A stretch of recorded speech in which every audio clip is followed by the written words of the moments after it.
उत्तर प्रदेश विधानसभा का ये चुनाव आज देश और दुनिया की निगाहों में है। एक और 2012 से 17 के बीच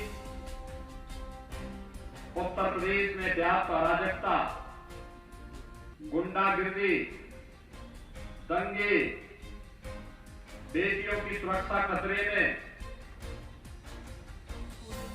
कर्फ्यू के कारण पूरे प्रदेश के अंदर जिस प्रकार की अराजकता की स्थिति थी और अराजकता के कारण व्यापारियों का पलायन एक आम बात इस प्रदेश में थी, आज 17 से 22 के बीच में इन 5 वर्षों के दौरान प्रदेश वही, तंत्र वही, शासन बदलने से कितना परिवर्तन होता है।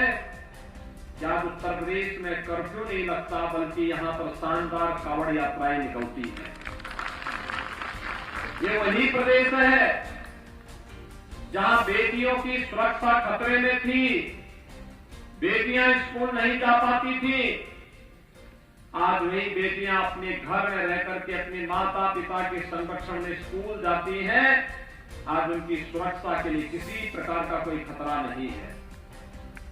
भाइयों बहनों, जिस प्रदेश से व्यापारी और उद्यमी पलायन कर रहे थे, आज उत्तर प्रदेश फिर से प्रगति के पथ पर आगे बढ़ते हुए बेहतरीन सुरक्षा व्यवस्था के माध्यम से देश और दुनिया के हर निवेशक के लिए न केवल निवेश करने का एक बेहतरीन गंतव्य बना है, बल्कि यही उत्तर प्रदेश है जिस उत्तर प्रदेश के अंदर आज जो व्यापारी कभी पलायन कर गए थे वापस आते हैं और प्रदेश से अब पलायन नहीं बल्कि उत्तर प्रदेश में प्रगति होती है।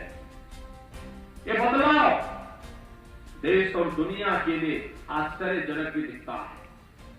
क्या उत्तर प्रदेश में लोग प्रगति कर रहे हैं? क्या उत्तर प्रदेश में कर्फ्यू और दंगे नहीं होते हैं? ये लोगों के लिए कौतूहल का विषय है और इसीलिए मैं आपसे कहने के लिए आया हूं। आपने 5 साल समाजवादी पार्टी के अराजकता और भ्रष्टाचार के देखे हैं। आपने 5 साल विकास और सुशासन की भारतीय जनता पार्टी की सरकार के भी देखे हैं। कोरोना कालखंड में जब दुनिया पस्त है, दुनिया की बड़ी बड़ी ताकतें कोरोना महामारी के सामने पस्त हो चुकी हैं, तब उत्तर प्रदेश के अंदर हम लोग विधानसभा चुनाव का सामना कर रहे हैं। तीसरी लहर आकर के चली भी गई, किसी को पता नहीं। 27 करोड़ से अधिक लोगों को वैक्सीन की डोज दे चुके हैं। फ्री में टेस्ट, फ्री में उपचार, फ्री में वैक्सीन, सबको वैक्सीन। जो लोग वैक्सीन के खिलाफ दुष्प्रचार कर रहे थे, आज उनको मुंहतोड़ जवाब देने की आवश्यकता है। कितने लोगों ने वैक्सीन लिया है? यहां पर सभी लोग वैक्सीन ले चुके हैं, यानी 100% वैक्सीनेशन होना। जो लोग वैक्सीन के खिलाफ दुष्प्रचार करते थे, ये की मोदी वैक्सीन है, ये भाजपा का वैक्सीन है। भाइयों बहनों, उनको जवाब देने की आवश्यकता है। किसी भाजपा और मोदी वैक्सीन ने हमारी जान को बचाया है और डबल इंजन की सरकार है तो महामारी के दौरान डबल डोज राशन की भी गरीबों को उपलब्ध की जा रही है। कहां जाता था पहले ये पैसा? ये राशन का पैसा, ये सड़कों का पैसा, ये कॉलेजेस का पैसा, ITI का पैसा, ये विकास का पैसा। 43 लाख से अधिक गरीबों को एक मकान दिया गया, जबकि सपा की सरकार ने गरीबों को मकान नहीं दिए गए। 2 करोड़ 61 लाख गरीबों को एक शौचालय उपलब्ध कराया गया, जबकि इससे पहले किसी गरीब को कोई शौचालय नहीं मिल पाते थे। 1 करोड़ वृद्धजन, विधवा महिला और दिव्यांगजनों को 12,000 रुपये सालाना पेंशन की सुविधा उपलब्ध करवाई गई, जबकि इससे पहले सुविधा नहीं उपलब्ध हो पाती थी। 9 करोड़ गरीबों को 5 लाख रुपए सालाना स्वास्थ्य बीमा का कवर दिया जा रहा है, जबकि इससे पहले उत्तर प्रदेश के चिकित्सालय बदहाल स्थिति में थे, किसी को भी सुविधा का लाभ नहीं मिल पाता था। आज 15 करोड़ गरीबों को फ्री में राशन उपलब्ध करवाया जा रहा है, वैक्सीन सबको फ्री में उपलब्ध करवाया जा रहा है। ये हाईवे बन रहे हैं, चीनी मिलें चल रही है, गन्ना किसानों का 1,59,000 करोड़ रुपए का गन्ना मूल्य का भुगतान अब तक हो चुका है। आज सरकार बदली है, प्रदेश वही, तंत्र वही, कहां से भाजपा के डबल इंजन की सरकार पैसा ला रही है? नियत साफ है, सोच ईमानदार है, काम दमदार है और दमदार कार्य का परिणाम हर एक व्यक्ति के चेहरे पर खुशहाली के रूप में आ रहा है। पहले ही पैसा चित्र वाले मित्र के घर में चला जाता था और इसीलिए तो भाइयों बहनों हम लोगों ने एक हाथ में विकास का पहिया लिया है। हर घर तक विकास पहुंचाएंगे, हर घर तक खुशहाली लाएंगे और दूसरी तरफ पेशेवर माफिया और अपराधियों के लिए बुलडोजर लेकर के सरकार हमेशा खड़ी रहती है। आज जब यही बुलडोजर चल रहा है और यही बुलडोजर जब अपराधी और माफियाओं के घरों पर बुलडोजर चलाता है, नोटों की ढेर गड्डियां निकलती हैं, वही गड्डियों को निकाल करके फिर गरीबों के मकान भी उसी में बना करके खड़े करती जाते हैं। भैया बहनों, मैं आपका आह्वान करूंगा, 14 फरवरी को यहां इलेक्शन होने हैं और इलेक्शन एक निर्णायक स्थिति होगी। उत्तर प्रदेश को हम कहां ले जाना चाहते हैं?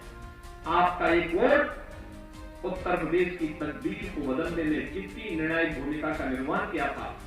आपने 2013, 2014, 2017 और 2019 के अंदर देखा होगा।